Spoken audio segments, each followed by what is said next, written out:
Picture this. It's a random Sunday morning. You open Zillow just to see what's out there. You find a decent three-bedroom house. Nothing fancy. Just a normal house in a normal neighborhood. You look at the price tag.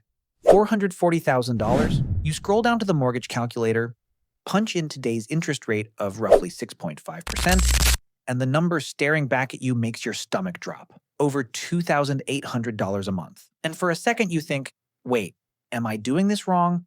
Because you work hard. You make a decent income. But somehow, buying a completely average home feels like a luxury reserved for the ultra-wealthy. Then you hear people online saying things like, just wait for the crash. The bubble is going to burst. Prices have to come down. Which sounds great in theory. But in reality, millions of people have been waiting for that housing crash for 4 long years. And instead of prices dropping, they've just been permanently priced out. Because the uncomfortable truth is, we aren't in a temporary housing bubble. We are in a permanent housing trap. And the fundamental rules of real estate have completely changed. My name is John, and I spend way too much time analyzing how people build wealth and why so many struggle with money. If you're someone who feels completely stuck between paying sky-high rent or taking on a massive, expensive mortgage, make sure to hit the subscribe button and give this video a thumbs up if this helps you out. All right? Let's start with the first uncomfortable reality. The 2008 housing crash is never happening again, and waiting for it is quietly destroying your financial future. Look, most people assume that because prices are high, they eventually have to fall. But the 2008 crash didn't happen because homes were expensive. It happened because of bad loans and millions of people being forced to sell homes they couldn't afford. Today, the exact opposite is happening. Homeowners have excellent credit, and they are sitting on record amounts of equity.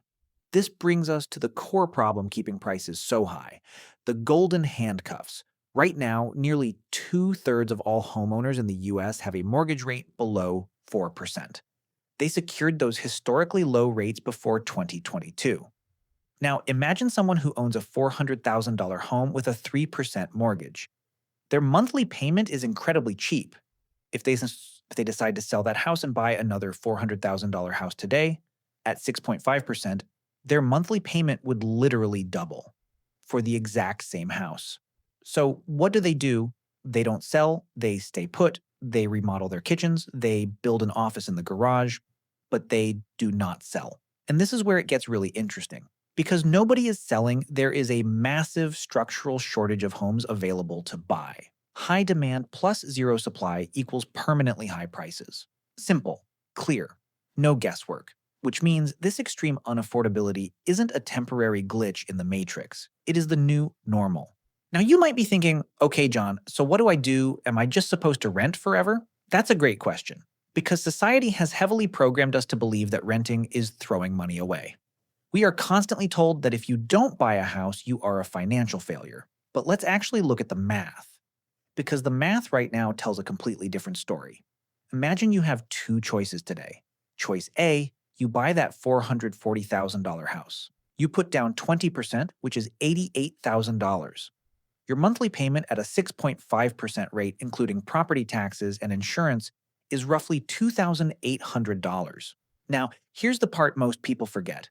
For the first 10 years of a 30-year mortgage, the vast majority of your monthly payment goes straight to the bank as interest. It doesn't build equity, it just pays the bank. And that's before you factor in the massive insurance crisis happening right now, where premiums have skyrocketed. Add in maintenance, a broken AC unit, a new roof, and suddenly that house is a massive drain on your daily cash flow. Now let's look at choice B. You decide to rent a similar house for $2,000 a month. You take that $88,000 down payment you saved, and you invest it into a simple S&P 500 index fund. And every single month, instead of paying for a new water heater or fixing a broken pipe, you take the $800 difference between buying and renting and you invest that too. Historically, the stock market has returned about 10% per year on average over long periods. If you follow choice B for 10 years, your investments would grow to over $380,000. And remember, that is completely liquid wealth. No closing costs, no real estate agents taking 6%, no broken toilets at 2 a.m., just consistent compounding growth. This is where the psychological insight becomes incredibly powerful. Renting is not throwing money away if you intentionally use the savings to buy income producing assets. In fact, in 2026, renting and investing is mathematically superior to buying in almost every major city. The biggest financial mistake people are making right now isn't renting. It's buying a house they can barely afford out of pure FOMO and making themselves completely house poor. Let me give you a simple analogy. Most people view homeownership like a financial finish line. Once they cross it, they think they've finally made it. But buying a house with a massive mortgage at peak prices isn't a finish line. It's a 30-year financial treadmill. If your mortgage takes up 40 or 50% of your take-home pay, you don't own the house. The house owns you. You have no money left to invest, no money left to travel, no money left to actually build your wealth. The real power of understanding this new normal isn't just about avoiding a bad mortgage. It's about clarity. Because when financial decisions become clear, your behavior improves automatically. You stop stressing about every Zillow notification. You stop feeling guilty that you haven't bought a house yet. The structure does the work for you, and the financial chaos becomes much easier to manage. So, if you are feeling trapped in this market, here is a simple system to follow. Step 1. Stop waiting for a housing crash. Accept that the rules have changed. Step 2. Run the specific rent versus buy math for your exact zip code. Don't listen to generic advice, run your actual numbers. If renting is cheaper, rent. Step 3. And this might be the most important rule of all. Automate your investments with the difference. Because here's the truth most people eventually learn. Saving money gives you stability, but investing gives you freedom. You don't need a house to become wealthy, you just need discipline and time. If you found this breakdown helpful, make sure to hit subscribe. And I'm curious about something. Are you actively trying to buy a house right now, or have you accepted renting as the smarter financial move? Let me know in the comments. Because sometimes improving your financial future doesn't require taking on a massive 30-year debt. Sometimes it just requires one simple shift in perspective applied consistently. Before you go, if you're serious about improving your finances, don't stop here. Watch a few more videos from John Explains Money.